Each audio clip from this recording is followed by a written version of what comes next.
Bom dia, nono ano.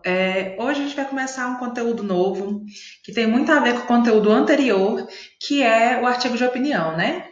O gênero reportagem. A reportagem, ela circula nos jornais, nas revistas, em sites de notícias e por aí vai. Mas são as características principais da reportagem, né? Qual que é o estilo dela e por que ela se diferencia do artigo de opinião e da notícia, né? A gente vai estudar sobre isso.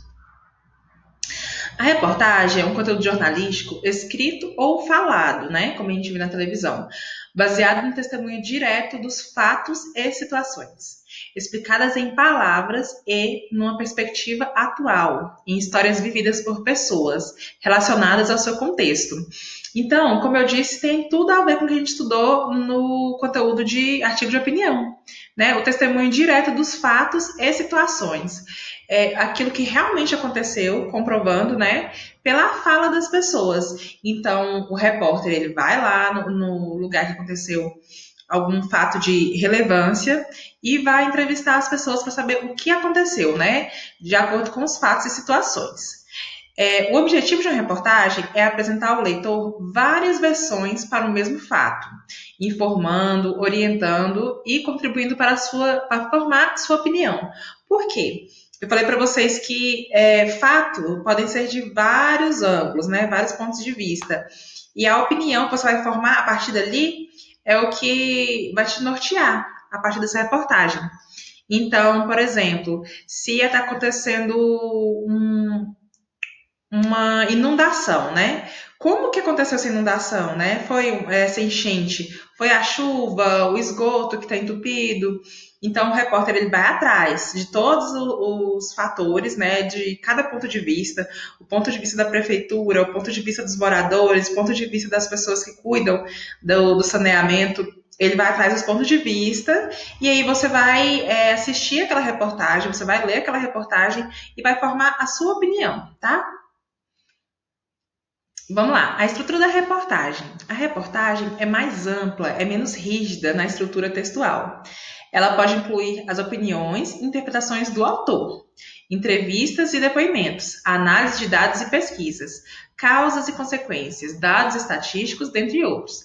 A estrutura básica dos textos jornalísticos é dividida em três partes, que a gente vai ver nos próximos slides. Mas essa parte é importante, né? Ela pode incluir opiniões e interpretações do autor ou não. Então, o repórter ele vai colher aqueles dados, né? Os depoimentos, a análise, a pesquisa toda. E aí fica a critério dele ou do veículo de comunicação que ele representa, né? No caso, a revista ou jornal, se ele pode dar a opinião dele ou não, tá? Então, a gente tem que ficar esperto na hora de ler as notícias, as reportagens, para saber se o repórter colocou a opinião dele e se aquela opinião vai te influenciar na sua, tá?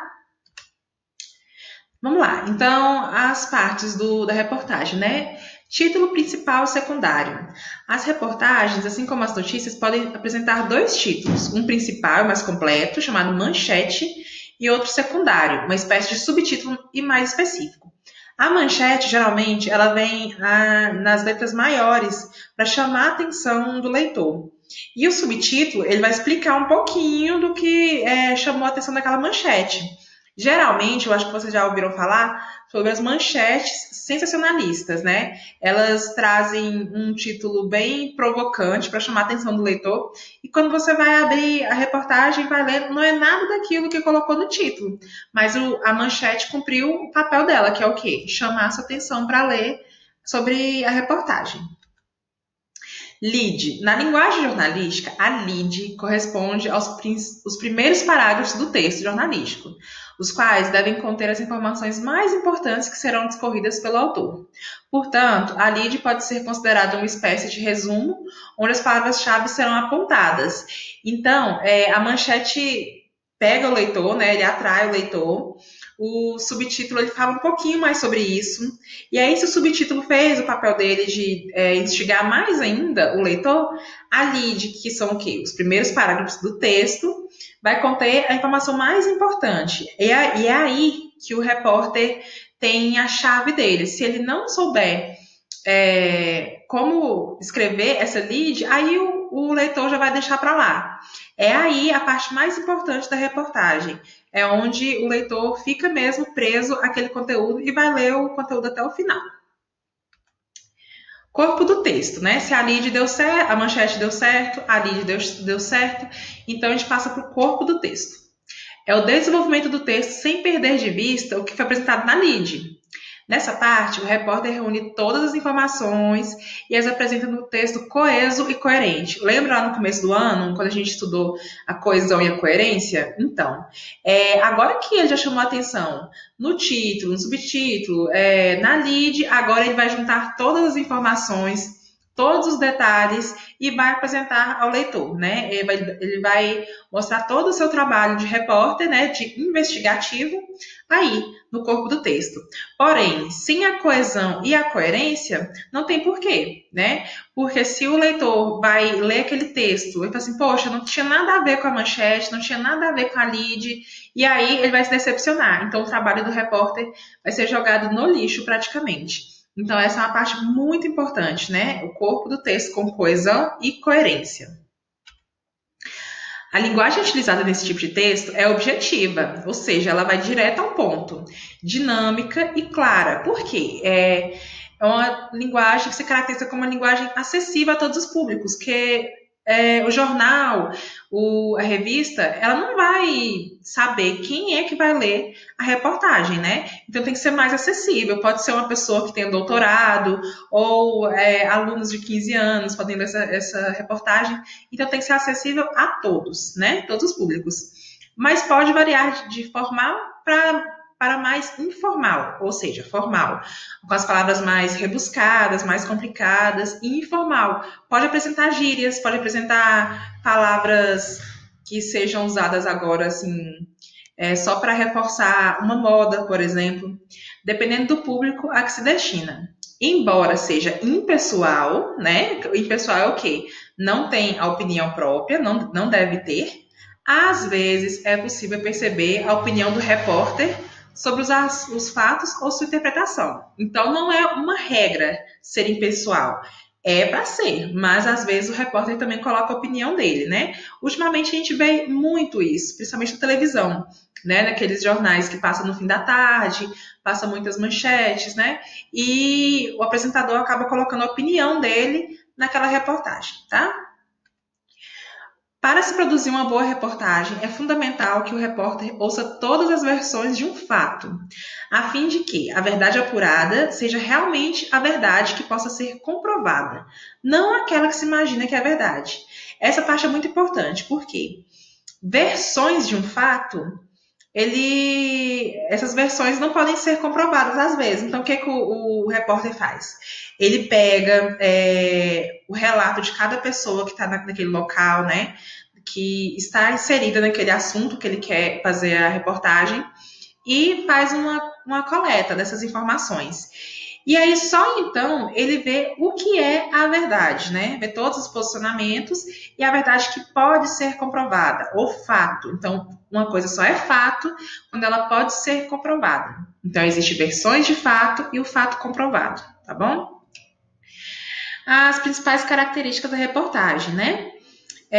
Textos em primeira e terceira pessoa, presença de títulos, temas sociais, políticos e econômicos, né? Linguagem simples, clara e dinâmica, foi o que eu já falei nos slides passados. Discurso direto e indireto, que foi aquilo que a gente aprendeu no começo do ano.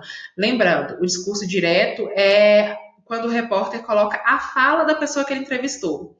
E o indireto é quando ele coloca no corpo do texto, ou ele fala pelaquela pessoa, né? Ele vai falar assim, a Maria falou sobre a rua dela, e aí ele vai transpor a fala dela, não vai colocar a fala dela diretamente. Então não tem como saber exatamente o que o personagem falou. Objetividade e subjetividade. Objetividade, quando o repórter vai direto ao ponto, ou subjetividade, onde ele faz todo o floreio de informações para chegar no objetivo. Linguagem formal, né? E assuntos assinados pelo autor, que ficou a bolinha da câmera na frente, mas é isso. Assuntos assinados pelo autor, que é o quê? O repórter que faz esse texto. Então, ele vai fazer todo aquele texto, vai colocar todos esses temas que a gente viu aí em cima e vai assinar. A responsabilidade é dele, então, por aquela informação que ele está repassando no meio de comunicação. A atividade de hoje é a seguinte: faça um mapa mental ou um mapa conceitual no seu caderno que contenha todo o conteúdo desta aula. Não será aceito resumos. Por quê? O resumo, ele não atinge o objetivo que eu quero que vocês tenham, ou seja, de ligar as partes principais do gênero. Então, é para fazer mapa mental ou mapa conceitual. Vocês já sabem fazer isso, e se não souber, só ir lá no Google procurar como é que faz o mapa mental, mapa conceitual, que tem vários exemplos, tá? Poderá ser feito da forma que preferir, né? Porém, não aceitarei nada digitado. Então, professora, quero fazer com canetinha colorida, quero fazer só a lápis e passar o marca-texto em algumas palavras. Pode ser feito, mas faça muito bem feito e não faça digitado. Eu não quero atividade digitada. A devolutiva somente poderá ser feita no Classroom. Por quê? Porque lá já fica salva a sua atividade, já ninguém vai mexer. Então, se você não sabe ainda fazer devolutiva pelo Classroom, vai lá no YouTube, no canal da escola, aqui no YouTube, na verdade, e procura o tutorial de subir a sua devolutiva para o Classroom. Não sabe, viu o tutorial, não aprendeu? Aí sim, você me procura que a gente te ajuda, tá? O prazo da devolutiva será amanhã até às 5. Então, a gente tem 2 aulas hoje, você pode começar a fazer. Se não der tempo, não acumule e não assista a próxima aula. Para um pouquinho. Amanhã temos uma aula na grade horária. Você termina e até às 5 você me envia, tá? A organização e o capricho no caderno será critério avaliativo. Então, fazer uma coisa mais ou menos não dá. Eu estou avaliando a devolutiva de vocês. Faz caprichado. Vou repetir. Não precisa você fazer uma coisa muito colorida. Se quiser, tiver facilidade, pode ser. Mas se não tiver, faz da melhor forma, com a letra mais caprichada, porque esse aí é um documento de estudo de vocês, tá bom? Então é isso. A chamada da aula de hoje será feita através do comentário no Classroom, né? Então você vai lá na atividade e deixa seu nome completo lá, apenas o nome, tá bom? E é isso. Se tiver alguma dúvida que não esteja explicada aqui, me procura no privado do WhatsApp, tá bom? É isso. Bons estudos, boa aula para vocês.